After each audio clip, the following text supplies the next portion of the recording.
പഴയ ഓർമ്മകളൊക്കെ പുതുക്കാൻ എൻ്റെ നാട്ടിലെത്തുമ്പോഴാണ് കേട്ടോ. ഞാനിപ്പോൾ അതാ ബസ്സിൽ ഇങ്ങനെ പോയിക്കൊണ്ടിരിക്കുകയാണ്. എൻ്റെ അമ്പലത്തിൽ ഉത്സവം ഉണ്ടായിരുന്നു കേട്ടോ. അപ്പോൾ അമ്മയും ഞാനും ഭരത്തുമോനും കൂടിയാണ് പോയത്. ഞങ്ങളുടെ നാട്ടിൻപുറത്തെ അമ്പലത്തിലെ ഉത്സവം അതൊരു പ്രത്യേകത തന്നെയാണ് കേട്ടോ. ഈ സൈഡിൽ കാണുന്നത് ഒരു നെൽപ്പാടാണ് കേട്ടോ. നെല്ലൊക്കെ കൊയ്ത് കഴിഞ്ഞിട്ടുണ്ട്. ഇത് അമ്പലത്തിലെത്തിയിട്ടോ. ഇത് അമ്പലക്കുളമാണ്. അങ്ങനെ ഇതാ ഞങ്ങളെല്ലാവരും അമ്പലത്തിൽ പ്രാർത്ഥിച്ചിട്ട് അവിടെ ഇങ്ങനെ ഇരിക്കുകയാണ് കേട്ടോ. ഇപ്പം തുടങ്ങും പരിപാടി. ഗുരുതി കാണാൻ വേണ്ടിയിട്ടാണ് ഞങ്ങളിങ്ങനെ ഇരിക്കുന്നത്. ഇതിൻ്റെ മെയിൻ ഉത്സവത്തിൻ്റെ ഒരു ദിവസത്തെ വീഡിയോ ഞാൻ ലോങ് ആയിട്ട് വീഡിയോയിൽ ഇട്ടിട്ടുണ്ട് കേട്ടോ. അപ്പോഴിതാ നാഗത്തിൻ്റെ വെളിച്ചപ്പാടൊക്കെ ഉണ്ട് കേട്ടോ. ഈ കാണുന്ന ആളെ പേര് ആവ്യത്താൻ എന്നാണ് കേട്ടോ. ഇവിടെ ഗുരുതി നടത്തുന്ന ആളെ ആവ്യത്താൻ എന്നാണ് വിളിക്കുക. അങ്ങനെ ആവ്യത്താൻ്റെ ആട്ടമൊക്കെ ഉണ്ടായിരുന്നു, അതൊക്കെ കണ്ട് പിന്നെ നേരെ ഒരു വരവ് പോലെ അമ്പലം വലമൊക്കെ വെച്ചിട്ട് ഈ കാണുന്നത് വിൽക്കളിയാണ് കേട്ടോ. നിങ്ങളിത് കണ്ടിട്ടുണ്ടോ? ഇത് ഇവിടെ ഒരു പ്രത്യേകത പോലെയാണ്. ഇതൊരു വിൽക്കളിയാണ് കേട്ടോ. അങ്ങനെ ഗുരുതിയൊക്കെ കഴിഞ്ഞു കേട്ടോ. അപ്പം ഭരതമോൻ ആദ്യമായിട്ടായിരിക്കും ഗുരുതി ഇങ്ങനെ കാണുന്നത്.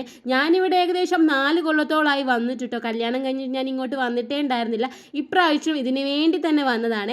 അങ്ങനെ ഞാനും അമ്മയും ഉത്സവമൊക്കെ കണ്ടിട്ട് നേരെ വീട്ടിൽ പോയി. Bye guys.